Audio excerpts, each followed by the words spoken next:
गुरुपौर्णिमा हा दिवस भारतात गुरूंच्या सन्मानाचा दिवस म्हणून साजरा केला जातो. पण तुम्हाला माहिती आहे का, बौद्ध परंपरेत याच आषाढ पौर्णिमेला धम्मचक्क पवर्तन दिन म्हणून ओळखलं जातं आणि या मागचं कारण इतिहासात दडलं आहे. बोधगया येथे सम्यक संबोधी प्राप्त झाल्यानंतर तथागत गौतम बुद्ध वाराणसी जवळील सारनाथ येथे आले. तिथे त्यांनी आपल्या पूर्वीच्या 5 सहकाऱ्यांना पहिला धम्मोपदेश दिला. हा उपदेश धम्मचक्क पवर्तन सुत्त म्हणून ओळखला जातो. यामध्ये बुद्धांनी 4 आर्य सत्य आणि आर्य अष्टांगिक मार्ग याचा प्रथम उपदेश केला. याच घटनेला बौद्ध परंपरेत धम्मचक्र फिरवण्याची सुरुवात मानलं जातं आणि याच दिवसापासून बौद्ध संघाची स्थापना झाली.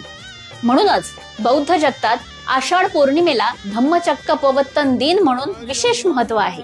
बुद्धांनी आपल्या अनुयायांना अंधानुकरण शिकवलं नाही, त्यांनी विवेक, करुणा आणि प्रज्ञेचा मार्ग दाखवला. म्हणूनच त्यांचा संदेश होता आप दीप भव, म्हणजेच स्वतःचा प्रकाश बना. आज पौर्णिमेच्या निमित्ताने गुरूंना वंदन करताना त्यांच्या विचारांनाही आपल्या जीवनात स्थान देऊया. सर्वांना गुरुपौर्णिमा आणि धम्मचक्क पवर्तन दिनाच्या मनपूर्वक शुभेच्छा. नमो बुद्धाय. जय भीम.